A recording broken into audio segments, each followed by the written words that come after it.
Carolina just had a huge win against the Kansas Jayhawks, but don't let that stinking mid-major tag fool you, bro. Del Jones at Radford is legit. Huddle up. You don't want none! You don't want none! What's going on, Tar Heel Nation? It is your favorite North Carolinian, Russ the Tar Heel. And in this huddle, baby, we're going to talk about Carolina's home date with the 2-0 Radford Highlanders out of Radford, Virginia for their first contest since that huge dub, man, against the Kansas Jayhawks at the Dean Dome. But before we get into the details of this one, man, shout out to the Huddle Hooligans for all their continued support. I'd like to personally welcome Gamer Boy to the Huddle Hooligans, man. Once you're in, there is no getting out, bro, unless it's in a stinking box. Nah, I'm just kidding, bro. It's not that stinking serious. But seriously, thank you guys so much for believing in me, man, for believing in the channel and giving me a reason to keep going, man. I love you guys for that.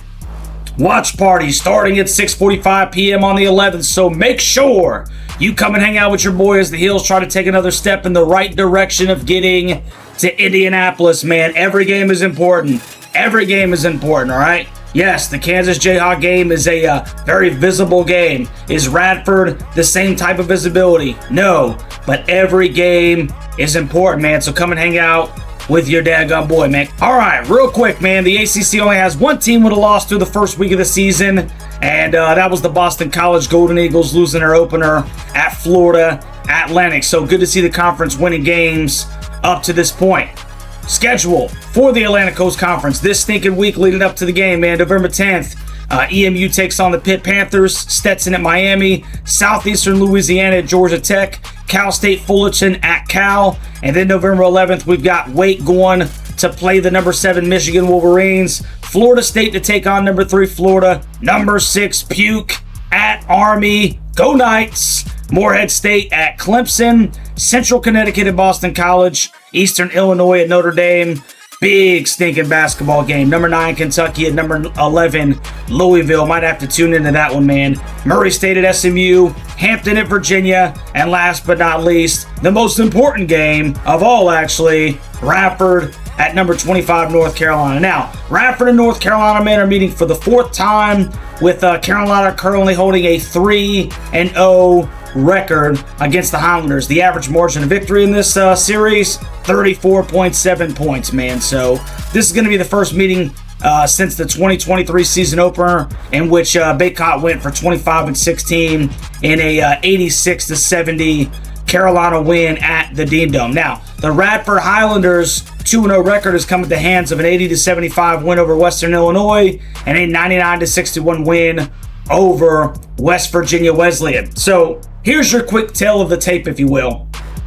Radford is averaging 89.5 points per game. Carolina's averaging 90.5. Radford's giving up 68. Carolina's giving up 64. And then you can see that the field goal percentages are fairly similar. Rebounds are fairly similar. Assists per game. Everything is fairly similar to this point of the season. But these two teams have played two different levels of competition, right? Team leaders, Radford. The Highlanders' leading scorer is a 6'3", 187-pound sophomore guard, Del Jones, from Arlington, Virginia, Landover, Maryland area. He's from the DMV, and he's averaging 15 points per game, man. He's also leading the team in assists with 5.5 assists per game to only 2 turnovers, man.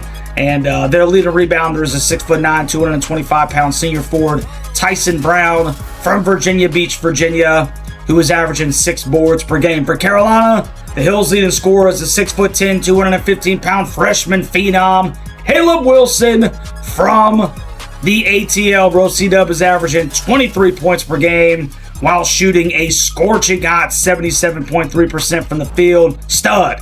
Absolutely stinking stud, man.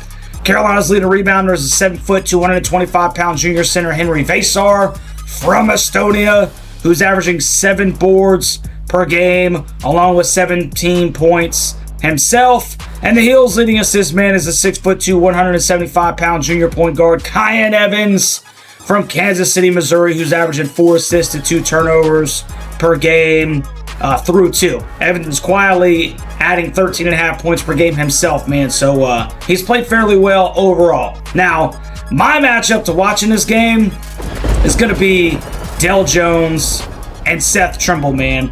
All right, Dell, like I said, is averaging 15 points per game. Seth is averaging 14.5. Seth is obviously averaging a couple more boards. Dell is averaging a couple more assists. Field goal percentages are there. Free throw percentages are there. Listen, I'm just going to be absolutely upfront, okay? I don't think Radford has the juice to upset this Carolina team in the Dome, but Dell Jones does have the juice to put up some individual numbers, man. Do not let the mid-major fool you, bro. When you watch some of the highlights, man, you're going to ask yourself, why is this kid at stinking Radford? Well, he was at Clemson, but the Highlanders actually outbid the Tigers in NIL, so he decided to go to Radford for the stinking bag, I guess, man. Kid's got some handles, and he can make some tough step-back jumpers from deep, too, man. So, like I said, Carolina's going to be too big. They're too athletic in the front court for this Radford team to truly compete for 40 minutes. But I'm looking at that matchup between Dell and Seth, man. Silky smooth scorer against a really athletic defender. And it's going to be interesting to see how Seth is able to stay in front of him, man. Now, the ESPN matchup indicator gives the Hills a 93.7% chance of beating the Highlanders. At the time of this video, and there is no current line, and here you see the college football family saying that everybody and their mom is basically saying that Carolina is going to stink and win this basketball game. The biggest test for this Tar Heel team is to see how they come out and play an inferior opponent after that monumental win against the Kansas Jayhawks, man. I think the Hills get the job done. I think they moved to stinking 3-0 on the season, 4-0 all time against Radford.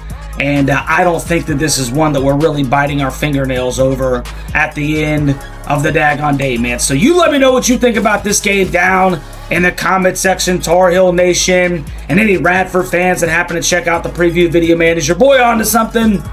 Or am I on something, man? If you haven't already, do me a favor, like, share, and subscribe to the daggum channel. It is a great day to be a Tar Heel. Go to hell, Duke, and go to hell, State. And we'll see you at the watch party, baby. Go Heels.